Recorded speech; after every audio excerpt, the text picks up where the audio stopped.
आज मेरे साथ सद्दाम इकबाल मौजूद है जिन्होंने चंद पैरेट से ये कारोबार स्टार्ट किया और आज लाखों कमा रहे हैं। कुछ शेयर जो है वो स्टार्टिंग में लिए सस्ते वाले 20 से 25 हजार रुपए 2 4 6 माह या साल मैंने उनको देखा गया यार क्या मैं वाकई इससे जो है वो अर्निंग कर सकता हूँ, इसकी मार्केटिंग किस तरह करनी है, इसको सेल किधर करना है, ये सारी चीजें समझने के बाद 3 से 4 पेयर जो है वो ऐसे बाय किए जिन्होंने जो है मुझे अर्निंग देना शुरू कर दी। तो मैंने 3 से 4 मिलियन ही मैंने कमाए थे। तो ये ऐसा काम है कि जिसके अंदर शौक होना बड़ा जरूरी है। अगर आपको इसका शौक नहीं है तो मेरा ख्याल आप जितने मर्जी पैसे लगा दें आप जो है इसको जाया कर देंगे। अगर इस काम में प्रॉफिट ज्यादा है ना तो इसके जो रिस्क है वो भी थोड़े ज्यादा है। अस्सलाम वालेकुम नाज़रीन, डिजिटल रंग के प्लेटफॉर्म से शुएब हसन आपसे मुखातिब है। नाज़रीन, जो पाकिस्तान के हालात चल रहे हैं हर बंदा परेशान है कि कौन सा कारोबार करे। आज मेरे साथ सद्दाम इकबाल मौजूद है जिन्होंने चंद पैरेट से ये कारोबार स्टार्ट किया और आज लाखों कमा रहे हैं। ये पैरेट्स का शौक था इनको तो उन्होंने इसी को कारोबार बना लिया। इनसे जानते हैं कि आप किस तरह से इस कारोबार का आगाज कर सकते हैं और क्या क्या चीजें जरूरी है इस कारोबार के लिए। अस्सलाम वालेकुम। वालेकुम अस्सलाम। सद्दाम भाई कैसे हैं? ठीक ठाक, आप सुनाए कैसे हैं?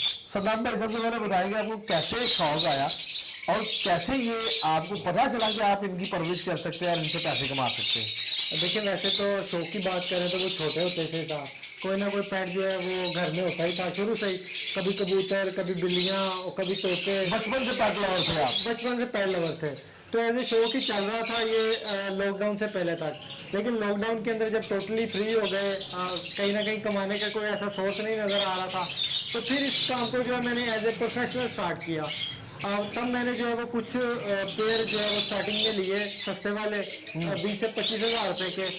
तो 2 4 6 माह या साल मैंने उनको देखा गया यार क्या मैं वाकई इससे जो है वो अर्निंग कर सकता हूँ। मैंने इसको देखा, काम को समझा कि यार इसके स्टेटिक्स क्या हैं, इसकी मार्केटिंग किस तरह करनी है, इसको सेल किधर करना है, ये सारी चीज़ें समझने के बाद मैंने तकरीबन 1,35,000 रुपये में 3 से 4 पेयर जो है वो ऐसे बाय किए जिन्होंने जो है मुझे अर्निंग देना शुरू कर दी थी। अब कितने पेयर आपके पास मौजूद है? कौन कौन सी म्यूटेशन है आपके पास? अब मेरे पास तकरीबन 50 पेयर हैं और इसके अलावा स्पेयर बेड हैं जो यानी कि समझ लें अगर यहाँ पे कोई डेड हो जाता है या मोर्टेलिटी आ जाती है तो हम इसकी जगह उनको यूज कर लेते हैं। खास म्यूटेशन कौन सी है आपके पास जो बड़ी नायाब है?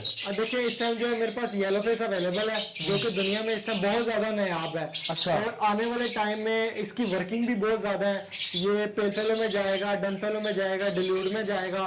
तकरीबन समझ लें कि 3 से 4 साल तो इसकी वर्किंग पे लग जाएंगे। इससे जो बर्ड प्रोड्यूस होने हैं इसको जो है अगर पेलफेलो में डालते हैं तब भी 3 साल चाहिए। इसको डनफेलो में डालते हैं, डनफेलो में डालने से आपको मजेदार बात बताता हूँ, इसको येलो फिश को जब डनफेलो में डालते हैं तो 2 साल बाद इसमें से येलो फिश ओपलाइन डनफेलो आएगा। अच्छा। जिसकी इस टाइम इंटरनेशनल जो कीमत है वो $12,000 है। $12,000 पाकिस्तानी 36 लाख रुपए बनता है। 36 लाख रुपए का एक बर्ड, सिंगल बर्ड। उसकी रीजन ये है कि ये फर्स्ट टाइम दुनिया में सिर्फ इंडोनेशिया में ये बर्ड निकले हैं। अच्छा। और ये दुनिया में इस टाइम येलो फिश ओपलाइन डनफेलो सिर्फ 8 से 10 बर्ड है जो कि इंडोनेशिया में। अब डेफिनेटली इस फील्ड में इस तरह होता है कि जो जितना रेयर होता है वो उतना ज्यादा एक्सपेंसिव होता है। ओवर द टाइम पीरियड जैसे जैसे वो बर्ड ब्रीड होगा तो उसकी प्राइस जो है वो नॉर्मल आपकी कम होती चली जाएगी। लेकिन उम्मीद है कि जब तक कम होगी इंशाल्लाह हमारे पास प्रोड्यूस हो चुका होगा। इसके अलावा कौन कौन सी म्यूटेशन आपके पास पड़ी हुई है? इसके बाद इससे जो उससे भी हल्की म्यूटेशन तो नहीं कहेंगे, डनफेलो ओपलाइन है मेरे पास, पार्ब्लू ओपलाइन डनफेलो है, पार्ब्लू डनफेलो है, वो भी इसी तरह ही जो है वो एक्सपेंसिव म्यूटेशन है। और ये दोनों म्यूटेशन हैं जो दोनों एक्सपेंसिव है और इनको आपस में लगाने से जो है 36 लाख वाला बच्चा जो है वो प्रोड्यूस होगा। बिल्कुल ऐसे ही। अच्छा, ये मुझे ये बताइएगा कि बिजनेस के हवाले से जो इन पैरेट्स में म्यूटेशन पाई जाती है वो कौन सी सबसे अहम है इस वक्त जो चल रही है? देखिए अगर कोई नया बंदा आता है उसके लिए तो अल्बाइनो क्रीमिनो है। अब देखिए एक साइड पे मैं डनफेलो प्रोड्यूस करवा रहा हूँ जिसके बच्चे की कीमत है 7 से 8 लाख और एक साइड पे अल्बाइनो क्रीमिनो 10 से 15 का है, क्रीमिनो 25 से 30 का है। अब डेफिनेटली मेरे पास डनफेलो है, मेरे लिए तो डनफेलो ही सारा कुछ है, मेरे लिए येलो फेस ही सारा कुछ है। लेकिन कुछ ऐसे लोग हैं कि जिनके लिए सिर्फ अल्बाइनो क्रीमिनो ही उनका सारा कुछ है। तो मेरा ख्याल है कि नए बंदे के लिए अल्बाइनो क्रीमिनो बेस्ट ऑप्शन है जो जिसे वो स्टार ले सकता है। और अभी ओपलाइन है, ओपलाइन रिसर्च देखने में है कि उसकी प्राइसेस डिक्रीज हुई हैं और वो आम बंदे के हाथ में आ गया है। मेरा ख्याल इजी टू ब्रीड है। एक नए बंदे को चाहिए कि वो साथ कुछ ओपलाइन के अच्छे पेयर ऐड कर ले। इंशाल्लाह फ्यूचर में जो है वो इसी से सीख के जो आगे महंगी म्यूटेशन की तरफ जा सकता है। ब्रीड के हवाले से अगर बात करें तो इन ईयर आप कितने क्लचेज लेते हैं? इसकी ब्रीड का क्या सिचुएशन है? कैसे आप इसको ज्यादा से ज्यादा बढ़ा सकते हैं?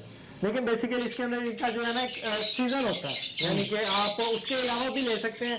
इनका सीजन होता है अक्टूबर से लेके अप्रैल तक, ये इनका नेचुरल ब्रीडिंग सीजन है। उसके बाद आप देख सकते हैं ऐसी लगा हुआ है तो ये फिर चलता है और इंशाल्लाह पूरा साल ही जो है वो ब्रीड आती रहती है। लेकिन ये जो यानी कि कोई आम बंदा है कह लें, उसका ब्रीडिंग सीजन अक्टूबर से लेके अप्रैल तक होता है। इसके अंदर हम जो है वो नॉर्मली 3 क्लच लेते हैं अगर ये अपने अंडे और बच्चे खुद पाल लें। लेकिन हम जो है इतने महंगे जोड़े हैं, इनके लिए हमने कुछ सस्ते पेड़ रखे हुए हैं। हम इनके अंडे वहाँ पोस्टर कर देते हैं और फिर जो इनसे 4 से 5 लाख जो है यानी 2 क्लास एक्स्ट्रा ले लेते हैं। अगर बात करें कमाई की, तो आप मंथ में कितना कमा लेते हैं इनसे, और जो ऑफ सीजन होता है उसमें कैसे सरवाइव करते हैं, ये भी जरा हमारी ऑडियंस को बता दें। क्योंकि जब आपके पास ब्रीड नहीं आएगी तो जाहिर बात है इनका दाना शाना भी काफी महंगा होगा।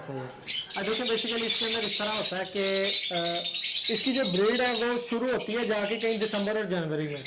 तो असूलन तो हम ऑफ सीजन में ज्यादा पैसे कमा रहे होते हैं क्योंकि तब ब्रीड आई होती है, यानी हमारे पास बच्चे बेचने के लिए पड़े होते हैं।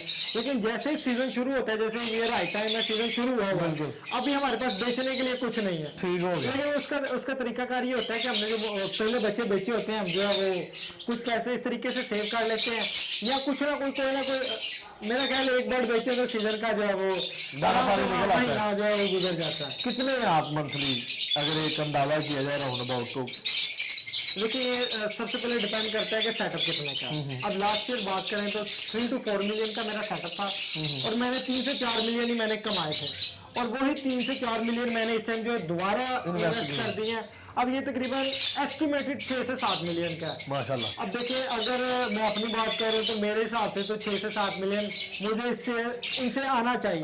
बाकी अल्लाह के काम है, देखते हैं कितने आते हैं और कितने। अच्छा, जब मैं भी ये सुना है और जब हमारे व्यूज भी सुनेंगे कि आप मिलियंस में कमाई कर रहे हैं तो उनका भी दिल करेगा कि हम इस कारोबार में कूद पड़े।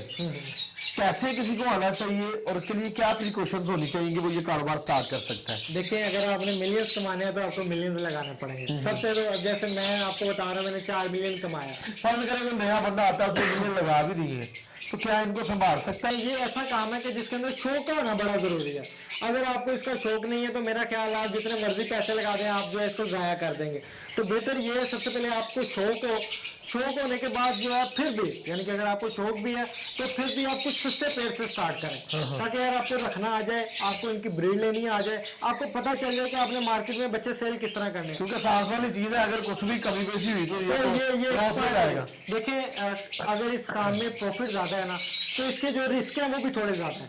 आप भी समझते हैं कोई भी कारोबार है जब उसके अंदर प्रॉफिट ज्यादा होता है तो उसका रिस्क भी ज्यादा होता है। इसके अंदर सिर्फ एक रिस्क है कि ये सांस वाली चीज है, ये अल्लाह के हाथ में, ये किसी भी टाइम जो एक्सपायर हो सकता है। लेकिन एक चीज है अगर आपने इनकी टेक केयर अच्छे से की है, इनकी रिक्वायरमेंट पूरी की है तो जल्दी ये बर्ड जो है एक्सपायर नहीं होता। सदाम भाई, अगर कोई बंदा आपसे खरीदो फरोख्त करना चाहता है, आपसे कोई रहनुमाई लेना चाहता है तो क्या प्रोसीजर है उसका?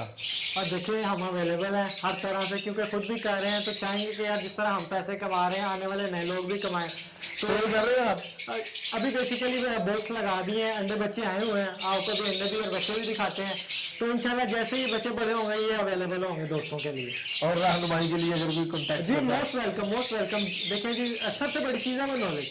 अगर आपको इसकी नॉलेज आ गई है तो आप, बल्कि कोई भी दुनिया का काम है जब आपको उसकी नॉलेज आ जाती है तो आप वो कर लेते हैं। तो हम जी हाजिर हैं जिस तरह की जो है वो जो हम कर सकेंगे नए बंदे के लिए हम लाजमी करेंगे। बहुत शुक्रिया जी। नाज़रीन सामाइन, आपने सदाम भाई की सारी गुफ्तगू जानी है, इनका नंबर स्क्रीन पे चल रहा है, आप इनसे रहनुमाई भी ले सकते हैं और इस कारोबार के सारे मामला देख भी सकते हैं इनसे रब्ता करके। कमेंट सेक्शन में अपनी राय से आपने जरूर इज़हार करना है।